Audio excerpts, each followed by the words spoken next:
తెలుగువారి ఆత్మీయ వారధి.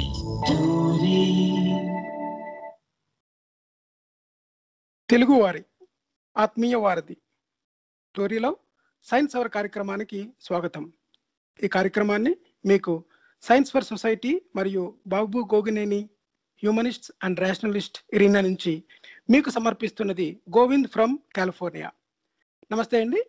ఈరోజు మనం కోవిడ్-19 సంబంధించిన వ్యాక్సిన్స్ గురించి మనం ఈరోజు అసలు క్లుప్తంగా తెలుసుకోబోతున్నామండి. అసలు how effective those vaccines are, ఏ కంపెనీస్ వ్యాక్సిన్స్ మీద పనిచేస్తున్నాయి, ఆ వ్యాక్సిన్స్ మనకి ఎంత అందుబాటులో ఉన్నాయి, ఈ విషయాలన్నీ కూడా మనతో పంచుకోవడానికి మన రెగ్యులర్ గెస్ట్ అయిన ప్రసాద్ ఇందుకూరి గారు ఫ్రమ్ ఆస్ట్రేలియా మనతో పాటు ఉన్నారండి. నమస్తే అండి ప్రసాద్ గారు. థ్యాంక్ యూ గోవింద్ గారు. ఓకే అండి, అది మొదటి ఎపిసోడ్ అండి. రెండో ఎపిసోడ్లో మనం ఈ ఒక సిరీస్ కంటిన్యూ చేస్తున్నాము. దాంట్లోని మనం కాన్స్పిరసీ థియరీస్ గురించి, అట్లా పాలిటిక్స్లోని అసలు కాన్స్పిరసీ థియరీస్ని ఎందుకు నమ్ముతారు, ఇటువంటి కాన్స్పిరసీ థియరీస్ని ప్రమోట్ చేసే వాళ్ళు, వాళ్ళ యొక్క మనస్తత్వం ఎలా ఉంటుంది, వాళ్ళు ఏం ఆశించి ఇవి చేస్తారు, దానివల్ల సమాజంలో ఉన్న దుష్ప్రభావాలు ఏంటి, సమాజం పైన దుష్ప్రభావాలు ఏంటి, వీటిని మనం ఎలా అధిగమించాలి, ఇటువంటి లక్షణాలు కలిగిన వ్యక్తులు మన చుట్టూ ఉన్నప్పుడు మనం వాటిని ఎలా నిరోధించాలి, ఈ విషయాల్ని మనం సెకండ్ ఎపిసోడ్లో తెలుసుకోబోతున్నామండి. మొదటిసారిగా మనకి ఈ వ్యాక్సిన్స్ గురించి లేటెస్ట్ అప్డేట్, కోవిడ్-19 వ్యాక్సిన్స్ గురించి ప్రసాద్ గారు, మీరు ఈ కోవిడ్-19 వ్యాక్సిన్స్ అసలు ఏమేమి ఉన్నాయి ఇప్పుడు అందుబాటులోని, ఎవరెవరు ఏమేమి క్లెయిమ్ చేస్తున్నారు, అవి ఎంతవరకు ఎఫెక్టివ్, ఆ విషయాలన్నీ చెప్తారా? తప్పకుండా అండి. యాక్చువల్గా మనము డాక్టర్ మాధవి పొట్లూరి గారిని ఇన్వైట్ చేసాము. She's not well and couldn't join అవ్వలే పేరు కాల్లో. ఆవిడైతే కరెక్ట్గా ఉంటుంది, ఒక ప్రొఫెషనల్ డాక్టర్ కాబట్టి. సో మనం చెప్పేది కూడా జనరల్గా మనకి న్యూస్ కింద వచ్చిందే డిస్కస్ చేద్దాం ఈరోజు. బట్ ఎవరైనా కానీ ఇది ఏది కూడా డైరెక్ట్గా ఒక అడ్వైజ్ లాగా, ప్రొఫెషనల్ అడ్వైజ్ లాగా తీసుకోవద్దు, భావించకూడదు అని మాత్రం డిస్క్లైమర్ మనం ఇచ్చేసుకుంటున్నాం. సో ఇప్పుడు ప్రసాద్ గారు, ఇంకొక విషయం అండి, మనకి ప్రొఫెషనల్సే చెప్పాలన్నారు కనుక మనం డాక్టర్ రాయప్ గారు కాసేపట్లో మనతో పాటు జాయిన్ అవుతారండి. సో ముందు మీరు చెప్పిన తర్వాత మనం డాక్టర్ గారు సలహాలు కూడా తీసుకొని అసలు ఈ వ్యాక్సిన్ గురించి ఏంటన్నది అందాం. ముందు మీరు తెలిసిన న్యూస్ ని చెప్పండి. తప్పకుండా అండి. మనకి లాస్ట్ 1 వీక్ గా వస్తున్న న్యూస్ బట్టి చూస్తే గనక మనకి ఇప్పుడు వ్యాక్సిన్ రెడీ అయ్యింది, లేదంటే లాస్ట్ స్టేజ్లో ఉంది అని, ఎందుకంటే వాళ్ళు ఎమర్జెన్సీ అంటే ఈ అప్రూవల్స్ కోసం, అథరైజేషన్ కోసం అప్లై చేసినట్టుగా మనకు తెలుస్తుంది ఫైజర్ కంపెనీ వాళ్ళు. సో ఫైజర్ అండ్ మోడర్నా అనే 2 యుఎస్ బయోటెక్ ఫర్మ్స్ ఉన్నాయండి. ఒకటి మోడర్నా వాళ్ళు అనౌన్స్ చేసిన దాని ప్రకారం అయితే కోవిడ్-19 వ్యాక్సిన్ వాళ్ళ లెక్క ప్రకారం 95% ఎఫికసీ, ఫైజర్ క్లెయిమ్ చేసింది 90% ఎఫికసీతో వర్క్ చేస్తున్నట్టుగా. అలాగే రష్యన్ స్పుట్నిక్ 5 వ్యాక్సిన్ ఇది 92% ఎఫికసీ ఉన్నట్టుగా మనకి న్యూస్లో అయితే వస్తుంది. అంటే ఇది based on limited data and at to be peer reviewed అన్నట్టుగా తెలుస్తుంది. అంటే ఇప్పటికీ మనకి ఏంటంటే యూజువల్గా 3 స్టేజెస్ ఉంటాయి కదా, ఇంతకు ముందు మనం వ్యాక్సిన్స్లో చెప్పుకున్నట్టుగా. నెంబర్ ఆఫ్ పీపుల్కి ఇంక్రీజ్ చేసుకుంటూ వెళ్తూ వాళ్ళ దగ్గర నుంచి డేటాని మళ్ళీ ఫీడ్బ్యాక్ అండ్ డేటాని మళ్ళీ సరి చూసుకుంటూ అందులో ఎంత % వాళ్ళకి ఇది రాకుండా నిరోధించగలిగింది, సక్సెస్ఫుల్గా ఈ యాంటీబాడీస్ని జనరేట్ చేయగలిగింది అన్న డేటా అన్నదానికి యాక్చువల్గా టైం పడుతుంది. అండ్ ఈ process it self take times. ఎందుకంటే వాళ్ళు ఈ ఆర్సిటీస్ అని, అంటే ర్యాండమైజ్డ్ కంట్రోల్ ట్రయల్స్ కానీ, అందులోనే మనకి గోల్డ్ స్టాండర్డ్గా చెప్పబడుతున్న డబుల్ బ్లైండెడ్ టెస్ట్, ఎస్పెషల్లీ ఇలాంటి టెస్ట్ అన్ని చేయటం. ఎందుకంటే పని చేసింది మైల్డ్ వాటికి పనిచేస్తుందండి, చాలా మటుకి పనిచేస్తుంది అని చెప్పటం అన్నది మనకి మెడిసిన్లో కుదరదు అనమాట. మనకి ఏం చేస్తారంటే మనకి ఎస్పెషల్లీ 3 బయాసెస్ని ఓవర్కమ్ చేయడానికి మనం ఇంతకుముందు డిస్కస్ చేసుకున్నట్టుగానే వేరే ఎపిసోడ్స్లో, selection bias, observer bias and placebo. అంటే ఎవరైతే మందు అడ్మినిస్టర్ చేస్తున్నారో, ఇస్తున్నారో వాళ్ళకి కావలసిన వాళ్ళకి, లేదంటే వాళ్ళకి ఆరోగ్యంగా ఉన్న వాళ్ళకు, అథ్లెటిక్ గా ఉన్న వాళ్ళకి, యాక్టివ్ గా ఉన్న వాళ్ళకు, యువకులకు ఒక పర్టికులర్ రేస్ ఆర్ ఫిజియాలజీ ఉన్న వాళ్ళకు కాకుండా ర్యాండమ్ గా తీసుకోవాలి. సో మనకి ఎక్స్పెరిమెంటల్ గ్రూప్, కంట్రోల్ గ్రూప్స్ ఉంటాయి. సో కంట్రోల్ గ్రూప్ అంటే వీళ్ళ మధ్యలో ర్యాండమ్ గా డిస్ట్రిబ్యూట్ చేస్తారు సబ్జెక్ట్స్ ని. అంటే ఇక్కడ సబ్జెక్ట్స్ అంటాం మనము, అది మనుషులు. Especially last stage of vaccination tests లో మనం చూస్తే గనక. సో కంట్రోల్ గ్రూప్ అన్నది వాళ్ళకి ప్లస్ అంటే ఒక బెంచ్ మార్క్ లాగా ఉంటుంది. ఎక్స్పెరిమెంటల్ గ్రూప్ వాళ్ళకి అందులో మళ్ళీ ఈ కంట్రోల్ గ్రూప్ కి, ఎక్స్పెరిమెంటల్ గ్రూప్ కి మధ్యలో ఎంత వేరియేషన్ వచ్చింది అన్నది, అంటే సెలెక్ట్ చేసే వాళ్ళు కావాల్సిన వాళ్ళని చేసుకోకుండా ఏం చేస్తారంటే, ఒకటి ర్యాండమైజేషన్ చేయటంతో పాటుగా ఇచ్చే వాళ్ళకి కూడా ఎవరికి ఏమందిస్తున్నారో తెలియదు, తీసుకునే వాళ్ళకి కూడా తెలియదు. జస్ట్ లైక్ మన ఎగ్జామ్ రాసిన తర్వాత మనము ఆన్సర్ షీట్ మీద ఒక నంబర్ వేసి పంపుతాం, మన పేరు రాయం. ఎందుకంటే మన పేరు ఉంటే ఎగ్జామ్ పేపర్లు దిద్దే వాళ్ళు ఐడెంటిఫై చేయగలిగే అవకాశం ఉంటుంది. కాబట్టి వాళ్ళ కులాన్నో, జెండర్నో, లేదంటే యాక్చువల్లీ ఒక వ్యక్తిను ఐడెంటిఫై చేయగలిగే అవకాశం ఉంటుంది. కాబట్టి పేపర్ దిద్దే అతనికి తెలియకుండా నెంబర్ అన్నది ఇస్తాము. యాక్చువల్గా ఆ నెంబర్ కూడా వెళ్ళదండి.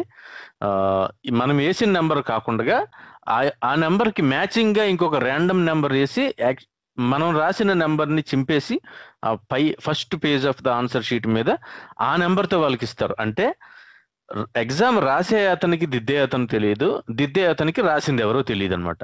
అప్పుడు ఏమవుతుందంటే బయాసెస్ అనేది పోతుంది. అంటే సెలక్షన్ బయాస్ ఒకటి, అంటే ఎవరు కండక్ట్ చేస్తున్నారో వాళ్ళ బయాస్ పోవటమే కాకుండా అబ్జర్వర్ బయాస్ కూడా పోతుంది. అంటే ఎవరైతే పార్టిసిపేట్ చేస్తున్నారో ఈ ఎక్స్పెరిమెంట్ లో వాళ్ళు తప్పు చెప్పడానికి అవకాశం ఉండదు. ఎందుకంటే మనకి ఈ బయాస్ కూడా ఉంటుంది. యూజువల్ గా ఎనీ మెడిసిన్ అనేది ఎఫికసీని మనం స్టడీ చేసేటప్పుడు, ఎందుకంటే చాలా సందర్భాలలో మీకు మెజర్ చేయగలిగేదే ఉండకపోవచ్చు, సబ్జెక్టివ్ది. అంటే ఇప్పుడు మీరు ప్లేట్లెట్ కౌంట్ అన్నాం అనుకోండి, ప్లేట్లెట్ కౌంట్ అన్నది వ్యక్తి యొక్క అంటే ఈ సబ్జెక్ట్ దగ్గర నుంచి, అంటే పేషెంట్ దగ్గర నుంచి డేటా అన్నది అతని మౌఖికంగానో ఇంకొక రకంగానో తీసుకునే అవసరం లేదు. ఎందుకంటే అది వీ హ్యావ్ మెథడ్స్, అంటే ఎంతవరకు ప్లేట్లెట్ ఉన్నాయని తెలుసుకోగలం కాబట్టి. కానీ ఒక ఎక్స్పీరియన్స్ని కానీ ఇలాంటివి చూసేటప్పుడు యూజువల్గా వాళ్ళు చెప్పింది ప్లెసిబో ఎఫెక్ట్ వల్ల అయి ఉండొచ్చు, లేదంటే ఫర్ వాట్ ఎవర్ మన మైండ్ అన్నది బాగుంది బాగోలేదు, ఎంతవరకు ఉంది, ఎంతవరకు పనిచేసింది అన్నదానికి ప్లెసిబోతో పాటు ఇంకా చాలా కారణాలు ఉన్నాయి. మనల్ని ఎలా మోసం చేయగలదు మన మెదడు అన్నది. అందుకని మోస్ట్లీ ఏంటంటే డబుల్ బ్లైండెడ్ టెస్ట్, ఆర్సిటీస్ లో డబుల్ బ్లైండెడ్ టెస్ట్ అనేది గోల్డెన్ స్టాండర్డ్ అంటారు. గోల్డ్ స్టాండర్డ్ అంటే ఖచ్చితంగా కనీసం మినిమంగా ఈ టెస్ట్స్ ద్వారా చేసిన తర్వాత ఎవరికైతే మందు ఇస్తున్నారో వాళ్ళ గ్రూప్కి, ఎవరికైతే మందు కాకుండా ప్లెసిబో ఇస్తున్నారో, అంటే అది మందో ప్లెసిబో మందు కాదో చెప్పకుండా కానిది ఇస్తారనమాట. వైటమిన్ టాబ్లెట్ కూడా కాదు, చాలా మేబీ ఏ రకమైనటువంటి ఎండ్ రిజల్ట్ లో చేంజ్ తీసుకురాలేనటువంటి సబ్స్టెన్స్ ని ఇచ్చినప్పుడు ఈ రెండు గ్రూప్స్ కి మధ్యలో సిగ్నిఫికెంట్ గా, మళ్ళీ అది డిపెండ్స్ ఆన్ ఆ టెస్ట్, పర్టికులర్ టెస్ట్ ని బట్టి ఉంటుంది, సిగ్నిఫికెంట్ వేరియేషన్, బెటర్మెంట్ వస్తే గనుక అప్పుడు దాని అసలు యాక్చువల్ ఎఫెక్ట్ ఉన్నట్టుగా తెలుస్తుంది. అది ఎంత పర్సెంట్ అని చూడటానికి చాలా టెస్ట్ ఉన్నాయండి. మనకి దాని గురించి డీటెయిల్స్ ఈ రోజు వెళ్ళలేకుండా చెప్పాలనుకుంటే, వాళ్ళు క్లెయిమ్ చేసినట్టుగా అయితే గనక మనకి అవైలబుల్ అయిన డేటా ప్రకారం ఇంకా ఖచ్చితంగా కంప్లీట్ గా పీర్ రివ్యూడ్ చేసేరా లేదా అన్నది నాకైతే ఐడియా లేదండి. బట్ వాళ్ళు చెప్పిన దాని ప్రకారం అయితే మోర్ దెన్ 90% క్లెయిమ్ చేస్తున్నారు ప్రస్తుతానికి అయితే.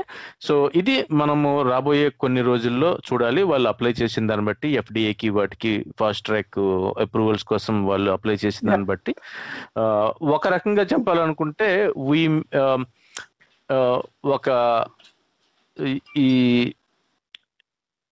వీళ్ళు ఏమంటారంటే we may have to accept a good enough COVID-19 vaccine at least in 2021. అంటే మనకి కంప్లీట్గా మనం ఇంతకు ముందు సైన్స్ ద్వారా ప్రాణాంతకమైన వ్యాధుల్ని ఎలాగా ఇరాడికేట్ చేయగలిగినాయో కంప్లీట్ గా, అలాంటి ఎఫికసీ తోటి ఇప్పుడు ఉంది అని చెప్పగలిగేంత డేటా ఉన్నట్టుగా నేనైతే చూడలేదు ఇప్పుడు దాకా. బట్ ఈ ప్రాసెస్ అనేది ఒకవేళ బయటకు వస్తే గనక, అది అప్రూవ్ అయితే గనక, అప్రూవ్ అయ్యే టైంకి ఇది ఆల్మోస్ట్ ఇలాంటి హర్డిల్స్ అన్నిటిని అడ్రస్ చేయగలుగుతుంది అన్నట్టుగానే మనం భావించవచ్చు. ప్రసాద్ గారు, ఇంకొక విషయం అంటే ఒక పాయింట్ యాడ్ చేస్తాను ఇక్కడ నేను. మీరు ఈ టెస్ట్ లో కనుక దీంట్లోని ఒక 30% ఆఫ్ యుఎస్ వాలంటీర్స్ పాల్గొన్నారనమాట. దీంట్లో ఏంటంటే మల్టిపుల్ కలర్ అనమాట, అంటే డిఫరెంట్ ఎథనిసిటీ, అంటే డిఫరెంట్ రేసెస్ నుంచి వాళ్ళందరికీ అన్నమాట, అంటే బ్లాక్, వైట్, మన ఈ మెక్సికన్, వీళ్ళందరికీ అన్నమాట అసలు ఎలా పనిచేస్తుంది అన్నది.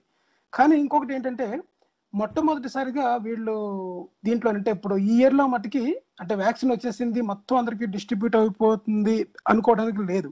ఎందుకంటే ఈ వ్యాక్సిన్ ని చాలా కోల్డ్ టెంపరేచర్ లో ఉంచాలన్నమాట, చాలా కోల్డెస్ట్ టెంపరేచర్ లో ఉంచాలి. అంటే దీని ట్రాన్స్పోర్టేషన్ కి చాలా ఖర్చు అవుతుంది. తర్వాత ఏమో దీని ట్రాన్స్పోర్టేషన్ అనేది ఎలా చేయాలి అంటే ఒక కోల్డ్ స్టోరేజ్ లోంచి ట్రావెల్ అయ్యి ఎక్కడికి వెళ్ళి మళ్ళీ అక్కడ కూడా కోల్డ్ లోంచి తీసి వెంటనే దాన్ని చేయాలన్నమాట. తర్వాత ఇంకోటి ఏంటంటే ఈ ఇయర్ కి మటుకి 50 million doses by the end of the year planning అనమాట. నెక్స్ట్ ఇయర్ మటుకి 1.5 బిలియన్ డోసెస్ అనమాట. ఇది ప్లాన్ చేసింది యాక్చువల్గా అయితే. సో దీన్ని బట్టి ప్రపంచంలో అసలు మొత్తం ఎంత అవుతుంది దీని కాస్ట్ అనేది చూసుకున్నట్లయితే మనకి అప్రాక్సిమేట్ గా యుఎస్ అయితే దే కెన్ పే మోర్, అంటే అప్రాక్సిమేట్ గా 10 మిలియన్ డోసెస్ కి $1.9 బిలియన్ యుఎస్ ఈస్ పేయింగ్ ఈ వ్యాక్సిన్ కి అనమాట. సో వీళ్ళ దాంట్లో అయితే చూసుకుంటే ఒక 56 నుంచి 85 ఏజ్ గ్రూప్ అనమాట, వాళ్ళందరూ ఎక్కువ మంది పార్టిసిపేట్ చేశారు. ఎందుకంటే 56-86 మధ్యలో ఉన్న వాళ్ళకి higher risk of COVID-19. So 37% of volunteers మామూలుగా అన్నమాట, అంటే మధ్యలో ఉన్నవాళ్ళు. అలాగే 30,000 వాలంటీర్స్ ఏమో ట్రయల్ వేశారన్నమాట. అందులో ఏంటంటే కలర్, ఈ మనం అనుకున్నట్టుగా డిఫరెంట్ రేసెస్ అన్ని పెట్టి, అంటే ఏంటంటే ప్రస్తుతానికి ఉన్న జనాభా ఎలాగైతే డిస్ట్రిబ్యూట్ అయిందో ఆ రేంజ్ లో శాంప్లింగ్ తీసుకొని వాళ్ళ మీద టెస్ట్ చేసినవి అనమాట. సో మెడికల్ ప్రాసెస్ లోని సైంటిఫిక్ ట్రయల్ అనేది ఎంత పకడ్బందీగా ఉంటుంది అని చెప్పడానికి ఈ నెంబర్స్ అనమాట. తర్వాత ఏం చేస్తారంటే మామూలుగా ఇప్పుడు పతంజలి అని అంతకుముందు మన ఇండియాలో ఒకటి వచ్చింది, దానికి వ్యాక్సిన్ కనుక్కున్నారని చెప్పారు చూసారా. ఆ తర్వాత దాని మీద పిల్లు వేసినప్పుడు ఇది ఎంతవరకు పనిచేస్తుంది, ఎక్కడ టెస్టులు చేశారని ప్రశ్నించినప్పుడు ఇది లేదండి, ఇది ఓన్లీ వ్యాధి నిరోధకతను పెంచుతుంది, ఒక లైట్ టు మోడరేట్ మట్టికి పనిచేస్తుందని చెప్పారు. ఎందుకు చెప్పారంటే లైట్ టు మోడరేట్ ఉన్న వాళ్ళకి కోవిడ్ వచ్చినప్పుడు మీరు తీసుకున్నా తీసుకోకపోయినా తగ్గిపోద్ది అనమాట. అంటే ఏంటంటే ఊరికినే ఇదంతా అంటే ఒక పొలిటికల్ సపోర్ట్ ఉన్న వాళ్ళు ప్రశ్నించకపోతే ఒక దాన్ని ఎందుకు ఉపయోగం లేని దాన్ని మీరు ఒక వ్యాధి నిరోధకత పెంచుతుంది అన్న దాని మీద కొనుక్కుని ఎలా మోసపోతారని చెప్పడానికి ఎగ్జాంపుల్ అనమాట. ప్రశ్నించినప్పుడు ఎలాంటివి ఆగుతాయి, ప్రశ్నించేసేపు కూడా ఇదేదో మేమే కనుక్కున్నాం అన్న టైప్ లో వెళ్తుంది అనమాట. సో అది ఒక పాయింట్ యాడ్ చేద్దాం అని చెప్పాను. ఒక్కసారి అంటే ప్రసాద్ గారు మనకి కాల్లో ఎవరెవరు జాయిన్ అయ్యారో ఒకసారి చూసిన తర్వాత మీరు ఇంకేమైనా యాడ్ చేయాలంటే యాడ్ చేయొచ్చు. వెల్కమ్ టు ద షో అండి. రాయప్ గారు మీరు కాల్లో జాయిన్ అయ్యారండి. ఇంకొకరు ఎవరు జాయిన్ అయ్యారండి, ఎన్ఈ అని చూపిస్తుంది. నమస్తే అండి రాయప్ గారు. ఇంకెవరైనా జాయిన్ అయ్యారండి కాల్లో? ఎవరో ఉన్నారండి. మాట్లాడండి ఇప్పుడు, లేదంటే మనం ఈ షోలో మాట్లాడడానికి లేదనుకుంటాను. ఓకేనండి, వాళ్ళు మీట్లో ఉన్నారు. రాయప్ గారు మీరు చెప్పండి వ్యాక్సిన్ గురించి. డాక్టర్ గా మీరు ఈ వ్యాక్సిన్ న్యూస్ చదివే ఉంటారు, మీరేమైనా దీనికి ఏమైనా యాడ్ చేద్దాం అనుకుంటున్నారా?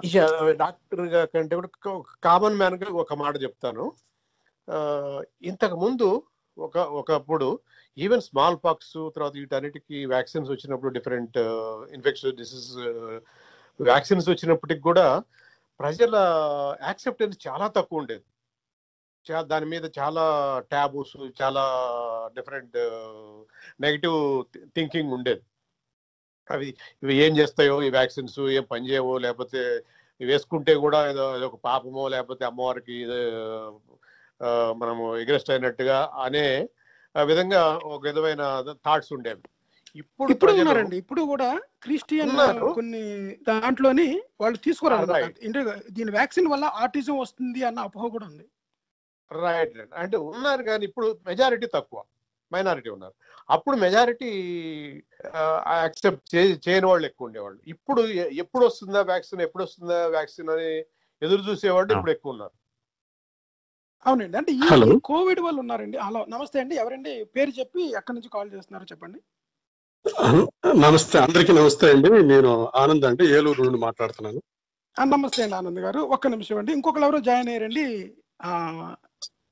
ఎవరో చెప్తారండి ఒకసారి మీరు. నేను ఆనంద్, ఏలూరు నుండి. మీరు ఆనంద్ గారు అండి. ఆనంద్ గారు కాకుండా ఇంకోళ్ళు ఎవరో జాయిన్ అయ్యారు. సార్ నా పేరు ఎబినేజర్ సార్. ఓకే అండి, షూర్. మీరందరూ ఒకసారి లైన్ లో ఉండండి, వెయిట్ చేయండి. ఒకసారి రాయప్ప గారు ఫినిష్ చేసిన తర్వాత ఆనంద్ గారు, తర్వాత మీరు మాట్లాడతారు. రాయప్ప గారు మీరు ఫినిష్. రైట్ అండి. అది కామన్ మ్యాన్ గా కొంతవరకు చేంజ్ చాలా వచ్చిందని అనిపిస్తుంది. ఇంకా తొందరగా రాలేదే అనే భావన కూడా చాలా మందిలో చూస్తున్నాం మనము. ఇంకొకటి అండి, ఇక్కడ ఎందుకు రాలేదు అనే విషయానికన్నా కూడా కొంతమంది ఎలా ప్రశ్నిస్తున్నారంటే, ఇన్నాళ్ళు అయిందండి, మరి సైన్స్ ఏం చేస్తుందండి, ఎందుకంటే ఇప్పటి వరకు కనిపెట్టలేదు వ్యాక్సిన్ అంటే. వ్యాక్సిన్ ఎప్పుడు కనిపెట్టగలరో అప్పుడే కనిపెట్టగలరు, కానీ మానవులు అనుకున్నంతసేపు, సైన్స్ అనుకున్నంతసేపు కనిపెట్టలేము అన్న ఒక భావజాలాన్ని వాళ్ళు ప్రదర్శిస్తున్నారు అనమాట. యాక్చువల్గా ఏంటంటే ఈ విషయము ఎప్పటికైనా కనిపెట్టేది సైన్సే. ఆధ్యాత్మికతతో కానీ, మతంతో కానీ, రాజకీయంగా కానీ, ఒక పేక మీద కత్తి పెట్టి కానీ వ్యాక్సిన్ తయారు చేయలేరు. ఓకే అండి. ఆనంద్ గారు మీరు చెప్పండి, ఏమన్నా షేర్ చేయాలనుకుంటున్నారా, ఏమన్నా ప్రశ్నించాలనుకుంటున్నారా? అవునండి, 2 పాయింట్లు. ఇప్పుడు ఈ COVID-19 అనేది తరచుగా రూపాంతరం చెందుతూ పోతోంది అన్న ఒక మాట వినబడుతుంది. అలాంటప్పుడు ఇంత కష్టపడి ఇన్ని నెలలు, సంవత్సరాలు శ్రమపడి కనిపెట్టే ఈ వ్యాక్సిన్లన్నీ కూడా తర్వాత మళ్ళా ఒకవేళ రూపాంతరం మార్చుకుంటే వృధా అయిపోవా? మళ్ళా ఏదో మన తెలుగులో నానుడు చెప్తారు, రెడ్డి గారు వచ్చారు మళ్ళా మొదలెట్టండి అనేది కథకు రాదా? ఒకటి పాయింట్ ఏమంటే. తర్వాత రెండోది, హిస్టరీ ఆఫ్ మోడర్న్ సైన్స్ ఒక క్రానలాజికల్ ఆర్డర్ లో మీరు ఏమైనా ఎపిసోడ్స్ తయారు చేస్తే కొంచెం అందరికీ కూడా బాగుంటుందని అనిపిస్తుంది నాకు. తప్పకుండానండి. మొట్టమొదటి ప్రశ్నకి ఆన్సర్ ఏంటంటేనండి, ఒక ఫ్లూ వ్యాక్సిన్ లాగా ఏంటంటే it's nothing but A flu. ఎందుకంటే ఈ కోవిడ్ వైరస్ అనేది రూపాంతరం చెందుతున్నప్పుడు ఇనీషియల్ వ్యాక్సిన్ పనిచేసిన తర్వాత వచ్చే వాటికి కూడా వ్యాక్సిన్ అంటే flu vaccine is not the same vaccine every time.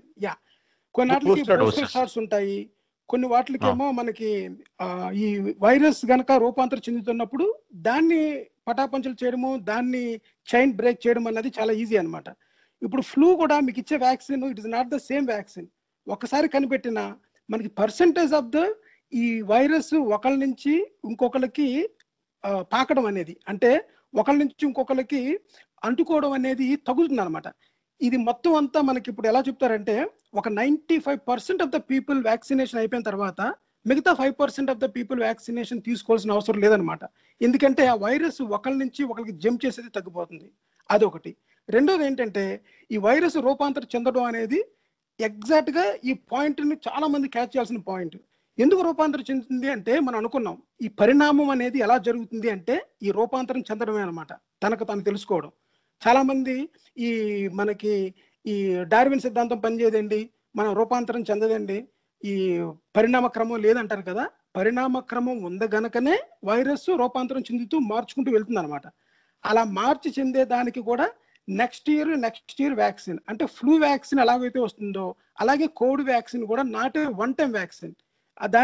దానికి తగ్గది కూడా ముందు కనిపెడుతూ ఉంటారండి. సో అందువల్ల ఏంటంటే it is not waste of time. Waste అంటే ఎంత డబ్బు ఖర్చు పెట్టినా సరే అది వృధా కాదు. ఎందుకంటే అక్కడి నుంచి ఇంకొక వ్యాక్సిన్ తయారు చేయడం చాలా ఈజీ అనమాట. ఏ సంస్థ అయితే చేసిందో వాళ్ళు బయట పెట్టిన తర్వాత ఫార్ములా, దాని నుంచి ఇంకొకరు లేదా అదే సంస్థ రూపాంతరం చెందిన వైరస్ కి కూడా వ్యాక్సిన్ కొనుక్కోవడానికి అవకాశం ఉంటుంది.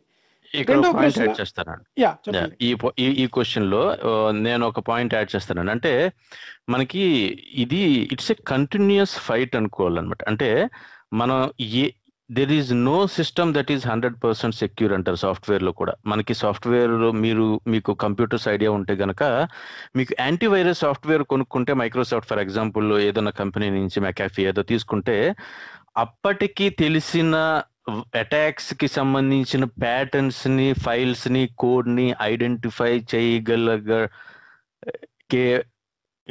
గలిగినంత వరకు మాత్రమే ప్రిడిక్ట్ చేయటమో దాన్ని ప్రివెంట్ చేయటమో చేయగలుగుతాయి యాంటీవైరస్లు కూడా. ఎవరైనా కొత్తగా రాస్తే గనక దాన్ని అంతకుముందు ఆల్రెడీ డెవలప్ చేసిన యాంటీవైరస్ అన్నది దాన్ని డిఫెండ్ చేయడానికి, ఆ పర్టికులర్ సిస్టమ్ని డిఫెండ్ చేయడానికి సరిపోదు. అందుకనే మీరు ఒక యాంటీవైరస్ కొనుక్కున్నా అది ఎప్పటికప్పుడు మళ్ళీ ఫ్రెష్గా డౌన్లోడ్ చేసుకుంటూ ఉంటుంది. ఈ అటాక్ చేసే వాళ్ళు కొత్త దారులు వెతుక్కుంటున్నట్టుగానే యాంటీవైరస్ కూడా కొత్తగా అప్డేట్ చేసుకుంటుంది. అలాగే మీరు పోలీస్లో కానీ, మిలిటరీలో కానీ, వేరే హెల్త్ కేర్కి సంబంధించిన విషయాల్లో కానీ ఎక్కడ తీసుకున్నా సరే ఇట్స్ ఏ కంటిన్యూస్ ప్రాసెస్. ఈ ఫైట్ అన్నది ఎప్పటికీ ఉంటుంది. మనకి ఈ చేంజ్ వచ్చే కలది, అంటే మనకి శత్రువులు ఫర్ ఎగ్జాంపుల్ తీసుకుంటే ఎగ్జాంపుల్గా ఎదురుకుండగా మన మీద ఎవరైనా అటాక్ చేస్తున్నారు అనుకుంటే వాళ్ళు చేసే పద్ధతి స్లైట్గా మార్చుకుంటున్నంత వరకు మన డిఫెన్స్ కూడా మార్చుకుంటూనే ఉండాలి.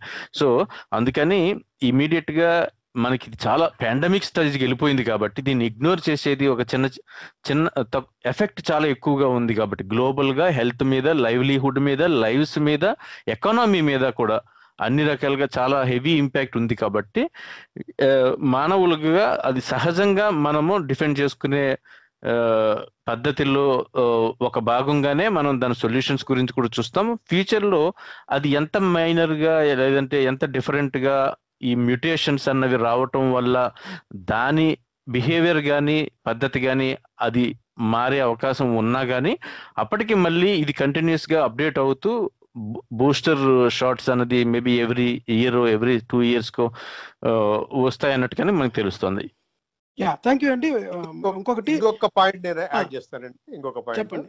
ఇప్పుడు మనకి బ్యాక్టీరియాలో కూడా ఇన్ఫెక్షన్స్, మామూలు బ్యాక్టీరియల్ ఇన్ఫెక్షన్స్ లో కూడా మనం యాంటీబయాటిక్స్ వాడతాం.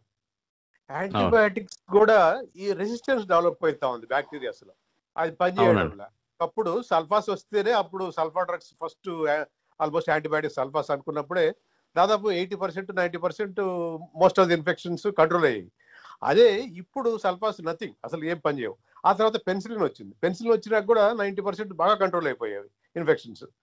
ఆ తర్వాత ఇప్పుడు మోడర్న్ ఎన్నో third generation, fourth generation antibiotics వచ్చినా కూడా ఇప్పటికీ చాలా రెసిస్టెన్స్ వస్తానే ఉంది. చాలా ఇప్పుడు పంటలకు కూడా మీరు చూసుకుంటే పంట మీద పట్టిన పురుగులు కూడా మీకు ఒక సీజన్ లోని వేసిన తర్వాత ఆ తర్వాత అదే గాఢత కలిగిన ఆ పంట పురుగులకు ఉన్న మందుల్ని మీరు గనక వాడితే అవి చనిపోవు అనమాట. దానికి తగ్గట్టుగా వస్తుంటది అనమాట. సో యాక్చువల్ గా ఇదంతా కూడా జీవశాస్త్రంలోని సైంటిస్టులు ఆల్రెడీ తెలుసుకున్న విషయం అనమాట. This not a new thing. ఎందుకంటే ఇలా చెందుతుందన్న విషయంగానే మనం వ్యాక్సిన్ అభివృద్ధి చేయడం జరుగుతుంది. ఇంకొక పాయింట్, మనకి సెకండ్ పాయింట్ అడిగారు కదా మన ఆనంద్ గారు, మేము ఆల్రెడీ దాని మీద షోలు చేసామండి. పర్టికులర్గా సైన్స్ అని కాకుండా ఫిలాసఫికల్గా అసలు పరిణామ క్రమంలోని ఈ చేంజెస్ ఎలా జరిగినవి, ఎక్కడి నుంచి మొట్టమొదటిగా ఎవరు కనుక్కున్నారు, ఆ తర్వాత ఎలాగా సైన్స్ అభివృద్ధి చెందిందని చేసాము. కానీ పర్టికులర్గా సైన్స్ ఎలా అభివృద్ధి చెందింది అన్న దాని మీద ఎపిసోడ్ అయితే మేము ఒకసారి తీసుకొని వస్తామండి. దాన్ని కూడా మేము కన్సిడర్ చేస్తున్నాము. ప్రసాద్ గారు ఆల్రెడీ ప్లాన్ చేశారటువంటి ఎపిసోడ్. ప్రసాద్ గారు మీరు కొద్దిగా యాడ్ చేయండి దాని గురించి. అది అంటే మనకి ఆల్రెడీ ఇప్పుడు లాస్ట్ ఇయర్ లియోనార్డో డావిన్సీ మీద ఒక ఎపిసోడ్, బెర్ట్రాండ్ రస్సెల్ గారి మీద, ఇలాగా చాలా ఫిలాసఫర్స్ మీద, సైంటిస్ట్ మీద సెపరేట్గా చేసామంటే ఒక టైం లైన్ లాగా చేస్తే బాగుంటుంది అన్న మీ ఫీడ్బ్యాక్ చాలా బాగుందండి. అలా కూడా చేయొచ్చు. సో మన human evolution series I think మనం 15 ఎపిసోడ్లు ఎంతో చేసాము. అందులో ఇంకొకటి కూడా ఉంది, గ్రోయింగ్ ఎవిడెన్స్ అని. రీసెంట్గా మనకి సౌదీ అరేబియాలో చాలా అన్యూజువల్ ప్లేసెస్లో దొరికిన హ్యూమన్ ఫుట్ ప్రింట్ మార్క్స్, వాటి గురించి అనలైజ్ చేస్తూ అది అవుట్ ఆఫ్ ఆఫ్రికా థియరీ అన్నదాన్ని ఎంతలా బలపరుస్తుంది, దాని ద్వారా మనకి ఏం అర్థమవుతుంది అన్నది కూడా. సో త్వరలోనే ఆ ఎపిసోడ్ కూడా ఉంటుంది. అది కాకుండా కూడా ఒక 2 రకాలైనటువంటివి మనం ఇంకా కవర్ చేయొచ్చండి. ఒకటి ఈ బిలీఫ్ సిస్టమ్స్, రిలీజియన్స్ లేదంటే అన్నది ఎలాగ వచ్చినాయి అన్నది ఒకటి.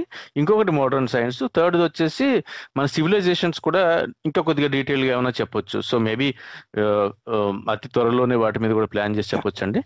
ఇంకొకటి మీ అదర్ క్వశ్చన్ కి చెప్పాలనుకుంటే, one of my ex colleagues అండి, he died of MDR, tuberculosis, TB, multi drug resistant. That's when I knew about what it is అన్నది. అంటే ఇప్పుడు మనం చెప్పుకున్నట్టుగా వైరస్లో ఉన్నట్టుగానే బ్యాక్టీరియాలో ఇంకా ఈ multi drug resistant tuberculosis meningitis అంటారు. ఫర్ ఎగ్జాంపుల్గా చెప్తున్నది అంటే అక్కడ ఏమవుతుందంటే ఆ టీబీ అన్నది ఈ ఫ్లూయిడ్ ద్వారా, స్పైనల్ ఫ్లూయిడ్ ద్వారా బ్రెయిన్ కి వెళ్ళినప్పుడు ఈ మెనింజెస్కి వెళ్ళిపోతుంది. మెనింజెస్ అన్న మెంబ్రెయిన్స్ ఉంటాయి బ్రెయిన్ కి చుట్టూ ఒక సేఫ్టీ కింద.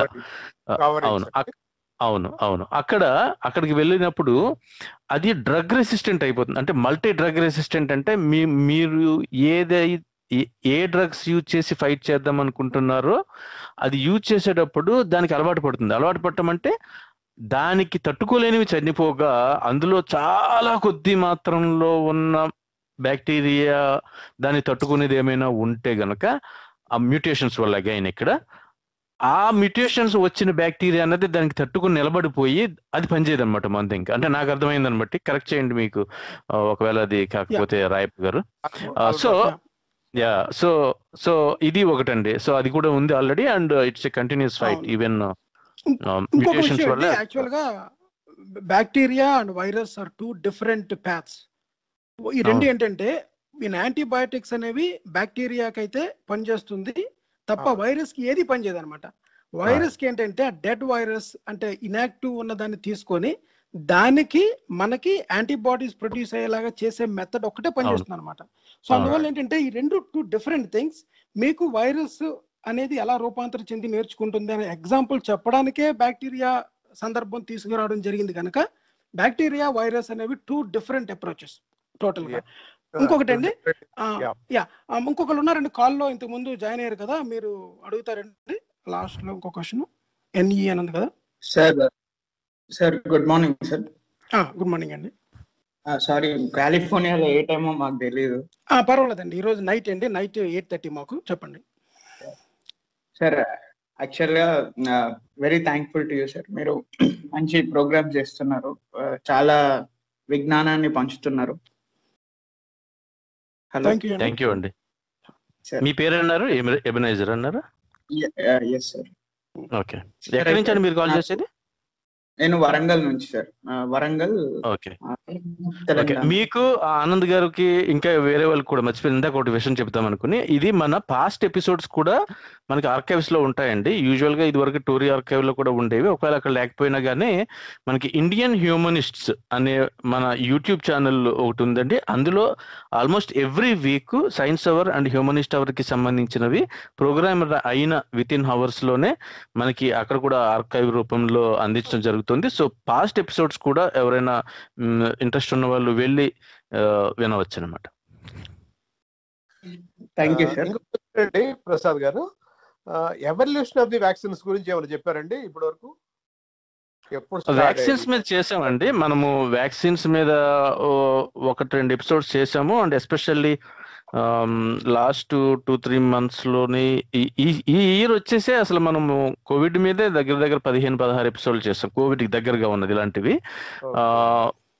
వ్యాక్సిన్స్ మీద చేసామండి, నాకు కరెక్ట్ గా గుర్తులేదు కానీ ఒక 2-3 months బ్యాక్ అనుకుంటా. నేను ఐ కెన్ షేర్ యూ అండి ఆఫ్లైన్. మీరైనా చెప్పదలుచుకున్నారండి ఇంకాను? సార్, ఒక డౌట్ ఉంది సార్. చెప్పండి. యాక్చువల్గా సార్, నేను ఎక్కడో చదివాను, బ్యాక్టీరియా అన్నది చాలా పురాతనమైనది. ఈవెన్ ఎర్త్ కన్నా బిఫోర్ ఉంది. ఎర్త్ 4000 degrees Celsius ఉన్నప్పటికి కూడా బ్యాక్టీరియా సర్వైవ్ అయింది. సింగిల్ సెల్ కన్నా ముందు వచ్చింది బ్యాక్టీరియా అని సమ్వేర్ ఐ రెడ్ సార్. అంటే సింగిల్ సెల్ అని కాదండి, మనకు ముందు సైనో బ్యాక్టీరియా అని ఉండేదన్నమాట. అంటే ఎర్త్ ఫామ్ అయినప్పుడు మొట్టమొదటిసారిగా ఒక సింగిల్ సెల్ అని మనం చెప్పుకోదగ్గది ఏమన్నా ఉంటే సైనో బ్యాక్టీరియా అనమాట. ఆ సైనో బ్యాక్టీరియా అన్న దగ్గర నుంచే మొట్టమొదటిసారిగా జీవం అనేది ప్రారంభమైనది అన్నది యాక్చువల్ గా అసలు జీవం ఎక్కడి నుంచి వచ్చింది అన్నది అనమాట. సో మీరు చెప్తున్నది ఏంటంటే హై డిగ్రీస్ దగ్గర మైక్రోబ్స్ అని ఉంటాయన్నమాట కొన్ని. అవేంటంటే ఇవి కూడా జీవాలే, కానీ అవి ఏంటంటే హైయెస్ట్ అంటే అగాధ లోతులు అంటాం చూసారా, మన ఓషన్స్ లోని మీరు బాగా కిందకి వెళ్ళిపోతే highest pressure and total darkness ఉంటాయన్నమాట. అక్కడ కూడా బ్యాక్టీరియాస్ లాంటి కొన్ని జీవాలు సర్వైవ్ అవ్వగలుగుతాయి.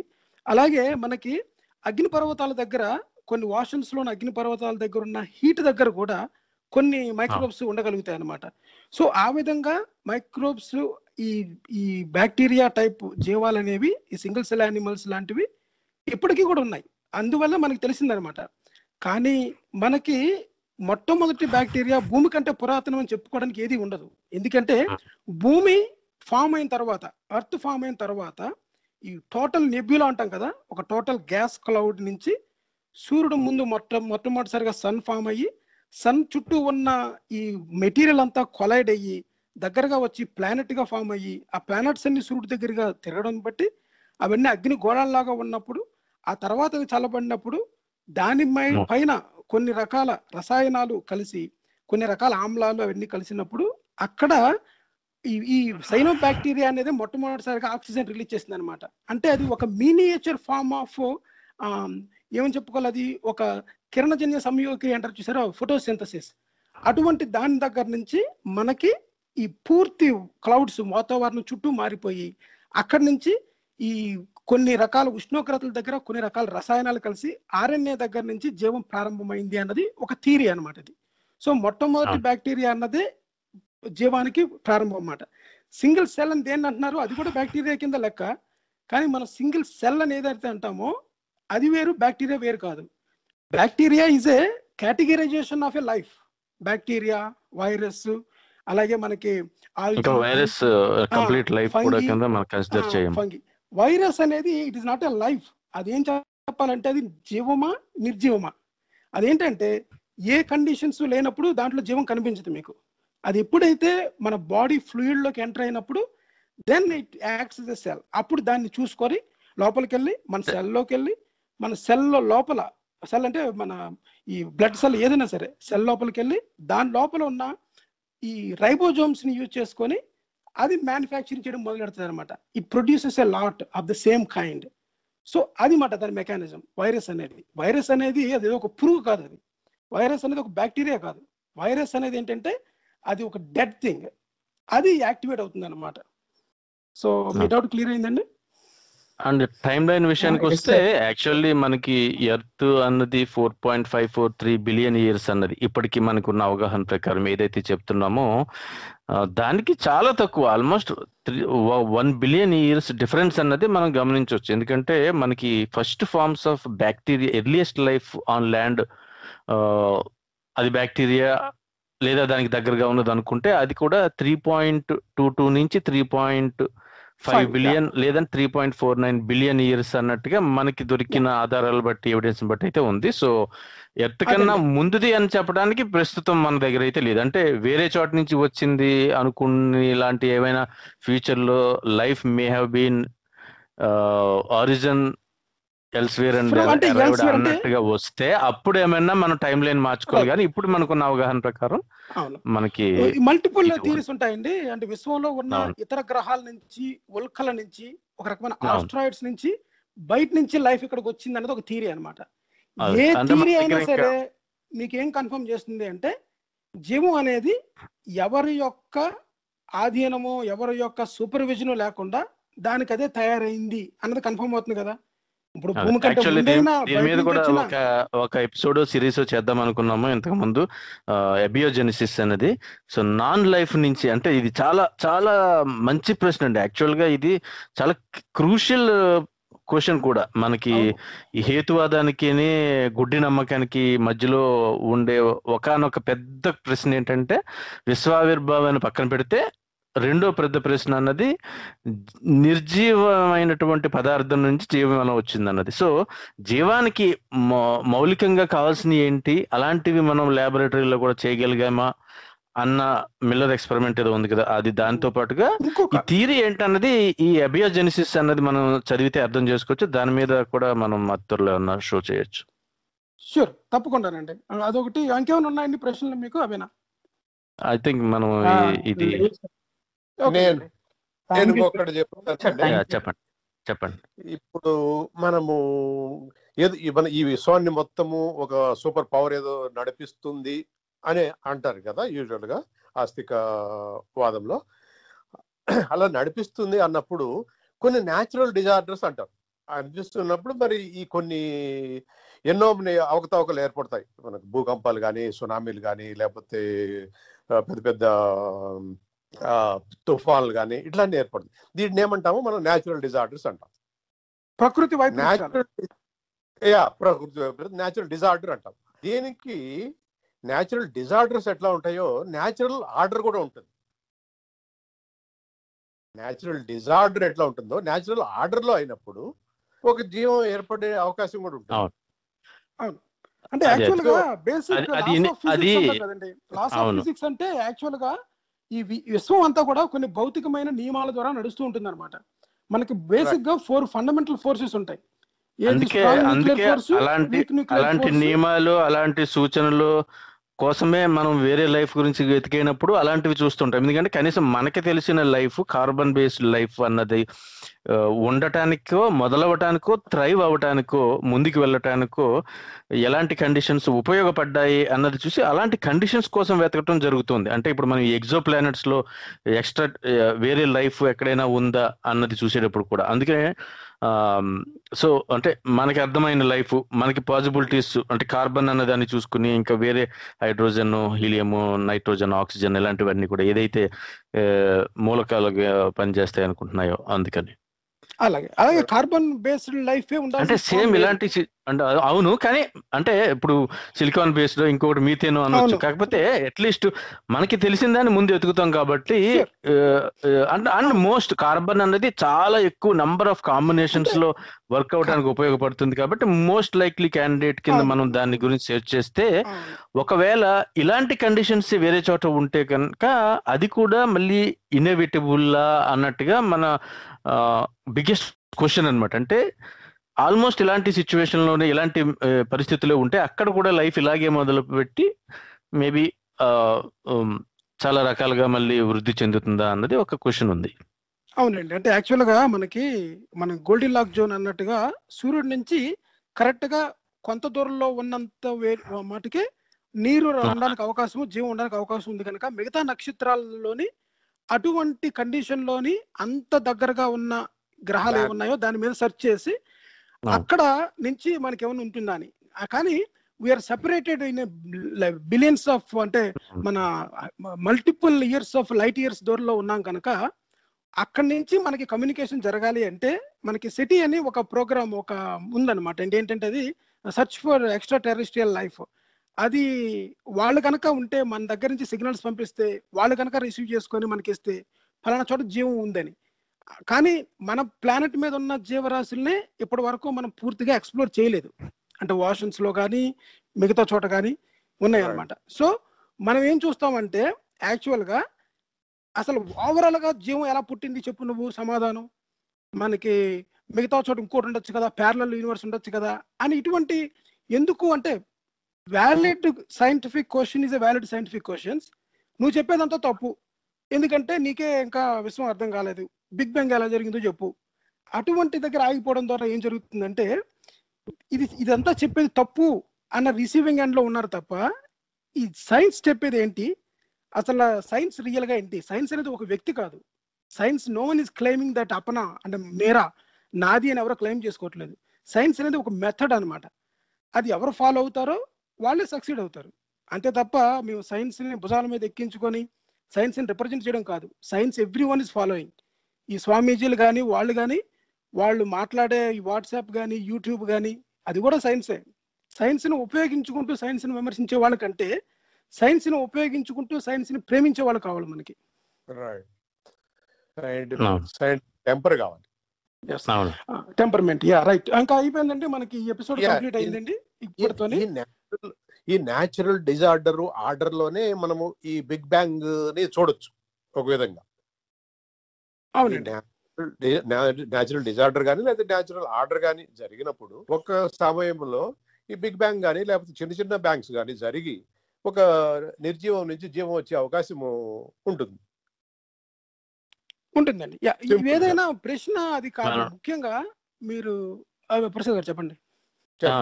అంటే మనం ఒక ఎపిసోడ్ పెట్టుకోవచ్చులేండి అన్నారు బిగ్ బ్యాంగ్. దాని మీద అంటే ఆల్రెడీ 40 minutes అయిపోయింది. మనం 40 minutes అయిపోయిందండి. మనం ఎపిసోడ్ ఎక్కడితో క్లోజ్ చేసి మనం ప్రసాద్ గారు మన ఎపిసోడ్ ని మనం మన థర్డ్ continue చేద్దామా? Third episode in conspiracy theories అనే సిరీస్ లో మనము మొదటి 2 ఎపిసోడ్స్ ఈ సస్పిషియస్ మైండ్స్ అని and in politics and public health అని, అంటే రాజకీయాల్లో కానీ ప్రజారోగ్యం విషయంలో కానీ ఈ కాన్స్పిరసీ థియరీస్ అన్నవి ఎలా ఉన్నాయి, ఎలా పనిచేస్తున్నాయి, ఎంత దాని ఎఫెక్ట్స్ ఎలా ఉన్నాయని డిస్కస్ చేసాము. సో ఇందులో కొద్దిగా రీసెర్చ్ ఏం చెప్తుంది అండ్ మనము ఇలాంటివి వచ్చినప్పుడు ఎలా అడ్రస్ చేయాలన్నది మనం మీరు నాకు అన్నట్టుగా డిస్కస్ చేసుకుంటే, ఈ డిక్సన్ యూనివర్సిటీ వాళ్ళు స్టడీ చేసింది కానీ, ఈ డ్యూక్ యూనివర్సిటీ లేదంటే వార్విక్ యూనివర్సిటీ వీళ్ళు చాలా స్టడీస్ చేశారండి. ఇందులో మనకి సోషల్ సైకాలజిస్టులు యాంగ్లికా రస్కిన్ యూనివర్సిటీలో వీళ్ళు ఏం చెప్తున్నారంటే, అంటే ఇలా నమ్మే వాళ్ళు యూజువల్ గా they are trying to do restore the sense of agency అంటారు, looking for a way to restore sense of agency అంటారు. అంటే అంటే ఏం జరుగుతుందో, ఏదైనా డిజాస్టర్ సిచ్యువేషన్ ఏమైనా ఉన్నప్పుడు వాళ్ళని వాళ్ళు రీఅష్యూర్ చేసుకోవటానికి, ఒక రకమైన ధైర్యం లేదా కంఫర్ట్ ఫీల్ అవటానికి, వాళ్ళకి ఏం జరుగుతుందో తెలుసు అని దానికి ఏదో ఒకటి చేయటం వల్ల వాళ్ళు ఏదో ప్రయత్నం చేసినట్టుగా వాళ్ళు ఫీల్ అవుతారండి. రీసెంట్ గా మాకు ఇక్కడ సౌత్ ఆస్ట్రేలియాలో కూడా మళ్ళీ ఒక వేవ్ లాగా స్టార్ట్ అయితే మెల్లగా కొన్ని కేసెస్ వస్తే గనక లాక్డౌన్ ప్రకటించారనమాట. ప్రకటిస్తే మళ్ళీ అగైన్ ఇంతకు ముందు జరిగిన ప్రపంచంలో చాలా చోట్ల జరిగినట్టుగా కనిపిస్తున్న ఈ స్టాక్ పైలింగ్ కానీ, టాయిలెట్ పేపర్స్ కొనటం కానీ, ఇలాంటివన్నీ మళ్ళీ బిహేవియర్ మళ్ళీ చూడటం జరిగింది. అంటే మనకి ఎంత క్లియర్ గా డేటా చెప్తున్నా, లాక్డౌన్ అంతకాలం ఉండదని చెప్తున్నా, షాపులన్నీ ఓపెన్ లానే ఉంటాయి అని చెప్తున్నా, ఇలాంటివేమీ కంగారు పడక్కర్లేదని పోలీసులు వీళ్ళందరూ మెడికల్ ఆఫీసర్స్ చెప్తున్నా కానీ, ఈ సెన్స్ ఆఫ్ పవర్లెస్నెస్ అన్నది, ఫియర్ అండ్ పవర్లెస్నెస్ అన్నది చాలా బిగ్గెస్ట్ ఫ్యాక్టర్స్ కింద ఏదైనా ఒక పని చేయటానికి. అది most usually and most likely it is irrational behavior కింద. అంటే దాని వెనక సరైన కారణం కానీ దానివల్ల ఉపయోగం కానీ ఉండదన్నమాట. సో ఇది ఒకటి. ఇంకొకటి మనకి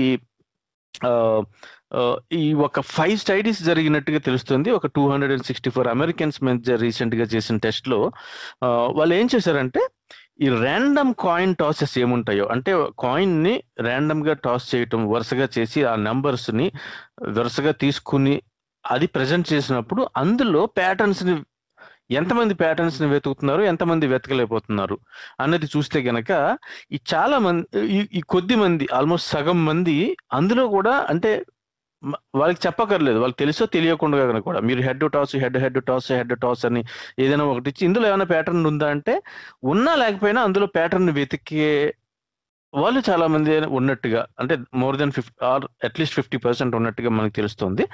వీళ్ళు యూజువల్ గా కూడా కన్స్పిరేషనల్ థియరీస్ ని కానీ, సూపర్ న్యాచురల్ థియరీస్ ని కానీ బిలీవ్ చేసే కేటగిరీ కూడా ఆల్మోస్ట్ ఎక్కువగా వాళ్ళే ఉండటం అన్నది. అలాగే మీరు 50% అన్నారు కదా, యాక్చువల్గా ఏంటంటే బేసిక్ గా humans are pattern seeking animals అంటారు అనమాట.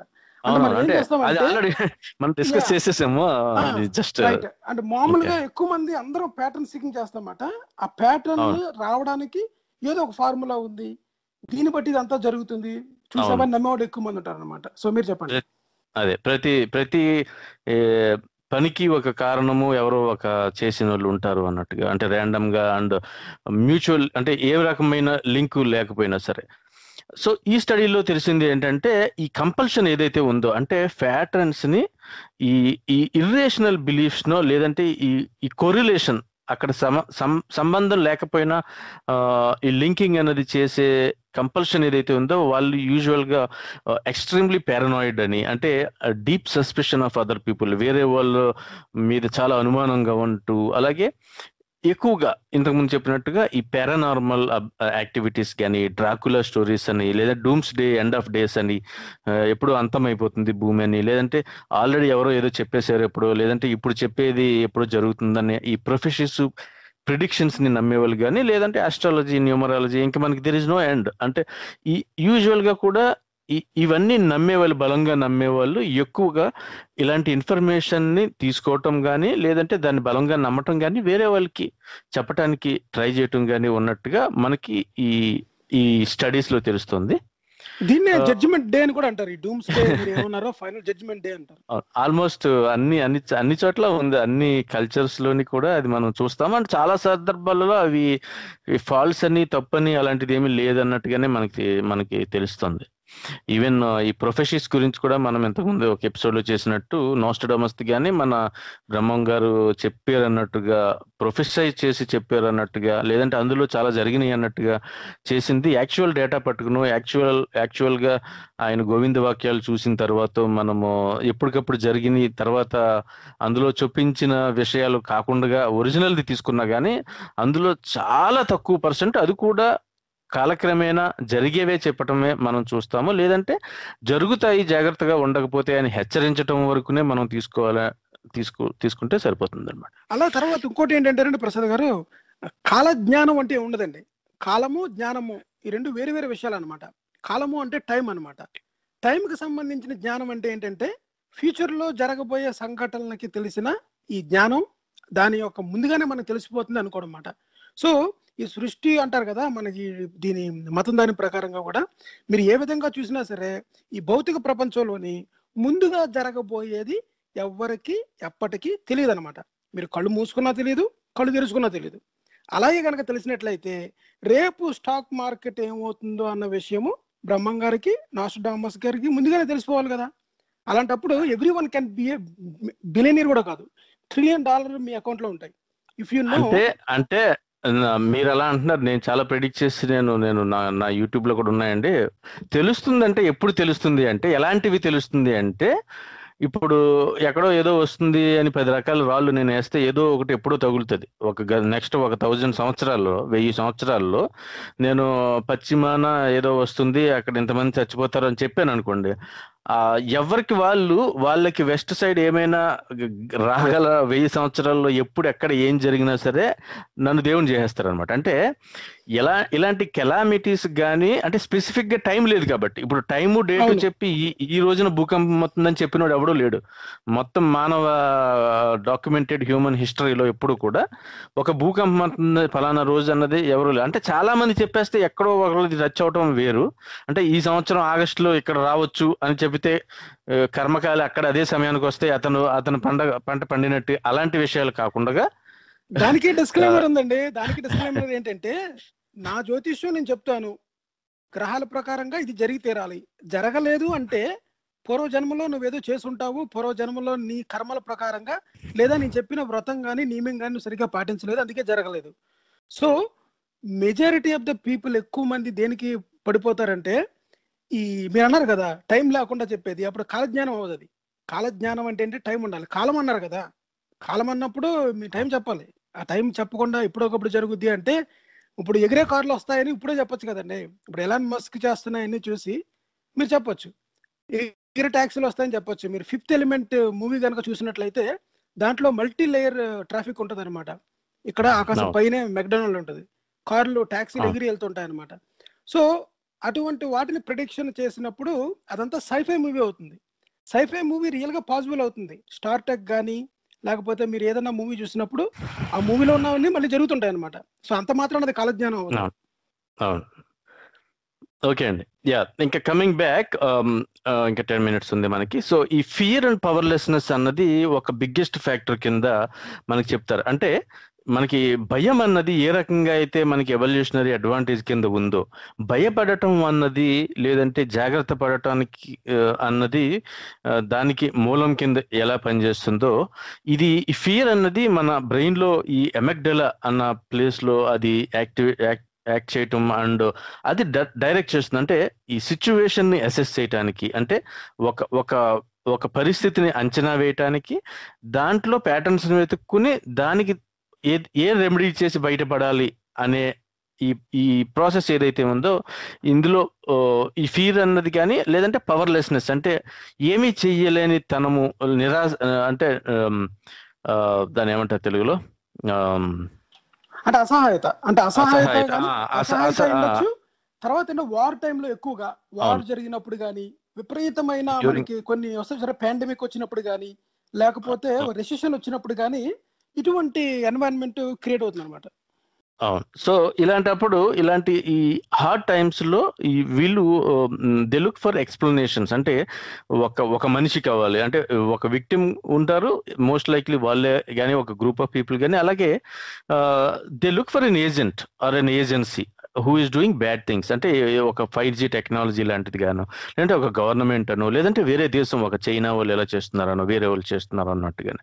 సో ఇందులోనే మనకి actually the conspiracy theory hand book అని ఈ స్టీఫెన్ లెవెన్డోస్కీ అని ఆయన రాశారండి. ఆయన జాన్ కుక్. ఆయన ఏం ఎక్స్ప్లెయిన్ చేస్తారంటే, ఆయన ఈ థియరీస్ ఎందుకు పాపులర్ అవుతాయి, అలాగే అలా పాపులర్ చేసే వ్యక్తుల యొక్క ట్రైట్స్ ఎలా ఉంటాయి, అది దానికి ఎఫెక్టివ్ రెస్పాన్స్ ఎలా ఉండాలి అన్నది చెప్పినప్పుడు ఆయన ఈ కాన్స్పైర్ అనే ఒక నిమోనిక్ ని తయారు చేశారు. అంటే CONSPIR అనే ఒక 7 అక్షరాల పదం, అందులో ఒక్కొక్క దాన్ని డినోట్ చేసేలా. అంటే contradictory, overriding suspicion, nefarious intent, something must be wrong, persecuted victim, immune to evidence and reinterpreting randomness. అంటే వాళ్ళ బిహేవియర్ లో ఈ కాంట్రాడిక్టరీ విషయాలని కానీ, లేదంటే ప్యాటర్న్ లేని చోట చాలా ఓవర్లీ సస్పిషియస్ అయిపోయి ప్యాటర్న్ సీక్ చేయటం కానీ, సంథింగ్ ఏదో ఒకటి తప్పు జరిగిందని, సో ఎవరికో జరిగిందని, ఎవరో చేశారని, అలాగే ఏ రకమైన ఎవిడెన్స్లు ఉన్నా ఇచ్చినా కానీ దాన్ని పట్టించుకోకుండా పక్కకి దోస్తూ అదే ర్యాండమ్నెస్ ని మళ్ళీ ఇంటర్ప్రిటేషన్, మళ్ళీ రీఇంటర్ప్రిటేషన్ చేసుకుంటూ వెళ్ళే ఈ బిహేవియర్ ట్రైట్స్ అన్నది ఉన్నట్టుగా ఆయన మనకి డివైడ్ చేయటం జరిగింది. ఇంకా ఆఖరికి వచ్చేసేటప్పటికి దీన్ని ఎలా అడ్రస్ చేయాలి అనుకుంటే గనక, మీరు COVID-19 తీసుకోండి, ఇంతకు ముందు మనం డిస్కస్ చేసినట్టుగా పాలిటిక్స్ లో జరిగినవి కానీ తీసుకుంటే, అసలు యూజువల్ గా ఈ 6 థింగ్స్ కామన్ ఉంటాయి అన్నట్టుగా ఈ కాన్స్పిరసీ థియరీస్ కి. అంటే ఒక అలెజ్డ్ సీక్రెట్ ప్లాట్ అని. అంటే ఇప్పుడు నిన్న ఐ థింక్ ట్రంప్ గారు కూడా మళ్ళీ బిగ్ ఫార్మా అన్న విషయాన్ని తీసుకొచ్చారు, మనం లాస్ట్ వీక్ డిస్కస్ చేసిందే. అంటే ఒక సీక్రెట్ ప్లాట్ చేసే, కన్స్పైర్ చేస్తున్న ఒక గ్రూప్ ఆఫ్ పీపుల్ ఉన్నారు, కన్స్పైరేటర్స్ అని. వాళ్ళకి ఈ థియరీకి సపోర్టివ్ గా ఎవిడెన్స్ ని వెతుక్కోవటము, అలాగే ఏది కూడా నథింగ్ హ్యాపెన్స్ బై యాక్సిడెంట్ అని, ఈ కోయిన్సిడెన్సెస్ అన్నది ఉండవని, పైకి కనిపించేదంతా నిజం కాదని, ఇవన్నీ ఎవ్రీథింగ్ కనపడేవి మనం చూస్తే, మనం అనుకుంటే కనపడేవన్నిటికి మధ్యలో ఏదో లింక్స్ ఉన్నాయని కానీ, ఇలాంటివి చూస్తూ, అండ్ ఇంక మనుషుల్ని కానీ దేశాలని కానీ కొన్ని గుడ్ కొన్ని బ్యాడ్ అన్నట్టుగా ఒక రకమైన డివిజన్ ని పెట్టుకోవటము చేస్తూ, కొంతమంది పీపుల్ అండ్ గ్రూప్స్ అన్న వాళ్ళు స్కేప్ గోట్స్ కింద ఉంటారు అన్నట్టుగా. అంటే కొంతమంది అమాయకులు ఉంటారు, కొంతమంది మంచి వాళ్ళు ఉంటారు, వీళ్ళందరికీ వ్యతిరేకంగా కొన్ని గ్రూప్ ఆఫ్ పీపుల్ కుట్రపూరితంగా వ్యవహరిస్తూ ఏదో చేస్తున్నారు అన్నట్టుగా. సో ఇవి ఫ్లోరిష్ అయ్యేది ఎలాగంటే గనక, మోస్ట్లీ మనకి ఇప్పుడు ఇంతకుముందు డిస్కస్ చేసుకున్నట్టుగా ఈజీ యాక్సెస్ టు మీడియా అయితే ఏదైతే ఉందో, ఇప్పుడు కనీసం మనం చూసుకుంటే ఈ సోషల్ మీడియాలో వాటిలో వచ్చినట్టుగా మనకు ఏ రకమైనటువంటి హోంవర్క్ చేయకుండా అందరితోటి షేర్ చేసేసుకుని అందరికీ ఫార్వర్డ్ చేయాలనుకునే అత్యుత్సాహం అన్నది చాలా మెయిన్ కారణంగా ఇప్పుడు ఈ స్ప్రెడ్ అవడానికి మనం చూడొచ్చు అనమాట. సో దానికి రెమెడీ కింద ఏం చేయొచ్చు అన్నది చూస్తే గనక, అసలు ఫస్ట్ మీకు ఎప్పుడైనా ఏదైనా మెసేజ్ వస్తే అది if it is too good to be true, అసలు ముందే మనకి చాలా క్వశ్చన్స్ రావాలన్నమాట. అంటే ఆథర్ ఎవరు, who is writing this and why అన్నది. అంటే ఎవరు రాశారు, ఎందుకు రాస్తున్నారు, అంటే అతనికి రాసిన అతనికి పంపిన అతనికి రికగ్నైజ్డ్ క్వాలిఫికేషన్స్ కానీ క్రెడెన్షియల్స్ కానీ ఉన్నాయా, అతని చెప్పిన విషయాల్ని మనము ఇండిపెండెంట్ గా వేరే సోర్సెస్ ద్వారా వెరిఫై చేయగలమా, మన బేసిక్ లాస్ కి, మన సైన్స్ కి లేదంటే న్యాచురల్ రాస్ కి అనుగుణంగానే అది ఉందా, వ్యతిరేకంగా ఉందా అన్నది చూస్తే గనక అది అలా ఉంటే అది లైక్లీయా అన్లైక్లీ, అంటే అది కాన్స్పిరసీ థియరీయా కాదా అని. ఇది ఫస్ట్ స్టెప్పే. ఇలా కాకుండా ఆధార్ ఎవరు అన్నది కాకుండా సోర్స్ ఎవరు, ఆ సోర్స్ ఎంత నమ్మకంగా ఉంటుంది, దాని రెప్యుటేషన్ ఏంటి, దానికి ఉండే రిలయబిలిటీ ఏంటి, అలాగే అందులో ఉండే టోన్ అండ్ స్టైల్కి కూడా మీకు ఒక సైంటిఫిక్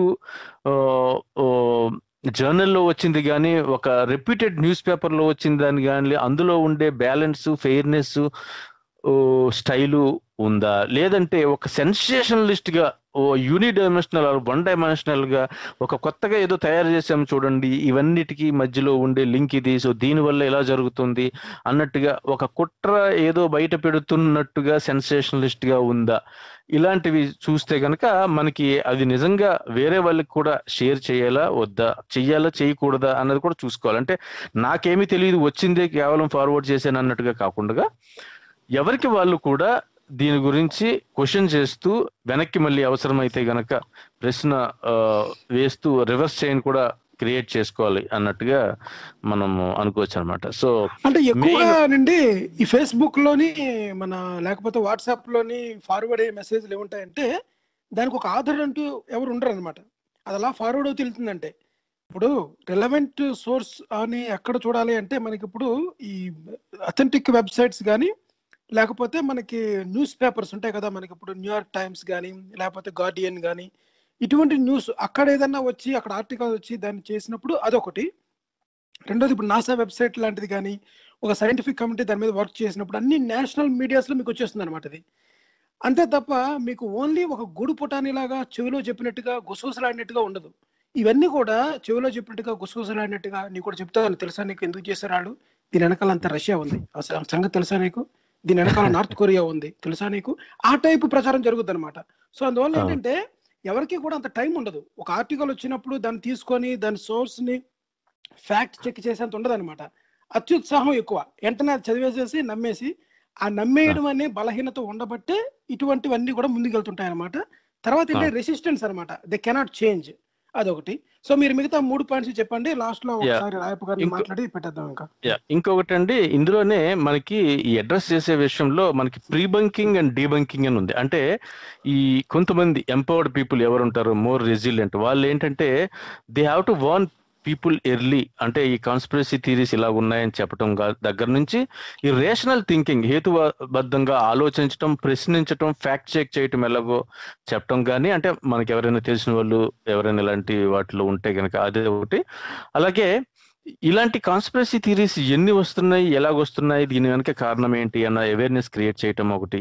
ఇది కాకుండా ఇది ప్రీ బంకింగ్ కింద అనుకుంటే, డీబంకింగ్ లో వచ్చేసి ఫ్యాక్ట్స్ ని లాజిక్ మ్యాటర్ ని తీసుకురావాలి. అంటే మనము కమ్యూనికేట్ చేయాలనుకున్న ఫ్యాక్ట్స్ ని దాని మీద అందులో ఉండే లూప్ హోల్స్ ని పట్టుకుని, అలాగే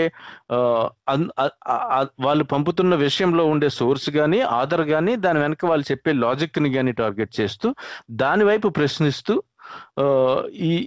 ఇది తప్పు అని చెప్పడంతో పాటుగా ఈ ఫ్యాక్ట్స్ అన్నది కూడా ఆల్టర్నేటివ్ ఎక్స్ప్లెనేషన్స్ మనకి యూజువల్ గా ఇప్పుడు ఫర్ ఎగ్జాంపుల్ ఏదో గుడి మీద ఏదో లైట్ పడుతుంది, ఇది ఇక్కడే జరిగింది అంటే ఏదో లెన్స్ లో ఉండే దాన్ని రిఫ్రాక్షన్ మూలంగా మనము అది ఎందుకు కరెక్ట్ అది తప్పు, అక్కడ మాత్రమే వస్తుంది అన్నట్టుగా ఎవరో పంపితే అది ఎందుకు తప్పు, లేదంటే దాని వెనక ఉండే న్యాచురల్ ఫినామినా ఏంటి అన్న దానికి ఎక్స్ప్లెనేషన్ ఇవ్వడానికి ట్రై చేయటం. అంటే it's not easy as we are saying అండి, చాలా సందర్భాల్లో it will back fire, but that's the only way. And counter చేసేటప్పుడు కూడా సోషల్ మీడియాలో కూడా కమెంట్స్ అది చేసేటప్పుడు కూడా verifiable informations, fact checking websites ఇప్పుడు చాలా ఉన్నాయండి. అలాంటివన్నీ ప్రజెంట్ చేయటం ద్వారా వీటిల్ని ముందుకి వెళ్ళటం ఆపటమే కాకుండా మనకి తెలిసో తెలియకో మనతో షేర్ చేసుకునే వాళ్ళకు మనల్ని నమ్మించాలని చూసే వరకు అర్థమయ్యేలా చెప్పగలిగే ప్రయత్నం అయితే చేసినట్టుగా ఉంటుంది. షూర్, థ్యాంక్ యూ అండి. మనకి టైం అయిపోయిందండి. రాయప్ప గారు మీరు లైన్ లో అనుకుంటే ఒక్క 30 సెకండ్స్ ఏమైనా చెప్పాలనుకుంటే చెప్పండి, మనం క్లోజ్ చేద్దాం. ఓకే, మామూలు కామన్ మ్యాన్ కి ఏమంటే సూక్ష్మంలో మోసం కావాలి, ఎంత చాలా ఫాస్ట్ రిజల్ట్ కావాలి. క్రమంలో ఏమంటే ఇవన్నిటికీ అంటే వీళ్ళ ఎక్స్ప్లాయిటేషన్ కి గురి అవుతూ ఉంటాడు యాక్చువల్ గా. అదే మెయిన్ ఇర్రేషనల్ బిల్ అంటే ఒక్కసారి నమ్మటం మొదలు పెట్టిన తర్వాత దేర్ ఇస్ నో ఎండ్ అండి. మీరు 1-2 నమ్మారంటే ఇంకా ఖచ్చితంగా ఇంకా మిగతా కాదనలేనంత నమ్మేస్తాం అనమాట అన్నిటిని. తర్వాత ఇంకొక విషయం ఏంటంటే other Right. Side of the argument వినడం నేర్చుకోవాలండి. వీడు అవును. వచ్చాడంటే ఇప్పుడు ఏదో చెప్తాడ్రా బాబు అని వాడిని ఎంతసేపు త్వరగా పంపించేద్దామని చూడకూడదు. అవతల వ్యక్తి చెప్పేది ఏంటో వినడం నేర్చుకోవాలి. అప్పుడు మాత్రమే మీకు షార్ప్నెస్, అంటే డబుల్ ఎడ్జ్డ్ స్వార్డ్ అన్నట్టుగా అవతల వైపు కూడా పదును తెలుస్తుంది అనమాట. ఆయన ఎప్పుడు అంతేనండి, ఎప్పుడు వచ్చినా ఎదురు చెప్తుంటాడండి అన్నారు అనుకోండి, రైట్. మీ చెవులు మీరు మూసుకొని ఉంటారే తప్ప వాళ్ళు చెప్పే జ్ఞానం అంటే అదే. జ్ఞానం అంటే Alternative ఏంటంటే sources, ఎవరు చెప్పినా వినడం alternative నేర్చుకోవాలి. ఉండకూడదు అనమాట. అది రైట్. అయిపోయిందండి. ఐ చూడండి. థింక్ దీంతో మనకి ఈ ఈ ఈ కాన్స్పిరసీ థియరీస్ సిరీస్ అనేది ఈ 3 ఎపిసోడ్లతో వీఆర్ క్లోజింగ్ అండి. అవునండి. So thank you for listening and thank you for facilitating Feedback. Govind గారు and story. Yeah, thanks for the feedback అండి. మనకి మంచి ఫీడ్బ్యాక్ వచ్చింది. ఆనంద్ గారు. ఆనంద్ గారును ఎబెనైజర్. ఎబెనైజర్ గారు. యా, ఓకేనండి. థ్యాంక్ యూ అండి రాపు గారు. థ్యాంక్ యూ అండి ప్రసాద్ గారు. నెక్స్ట్ ఎపిసోడ్ లో కలుసుకుందాం. ఓకే అండి, బాయ్. బాయ్.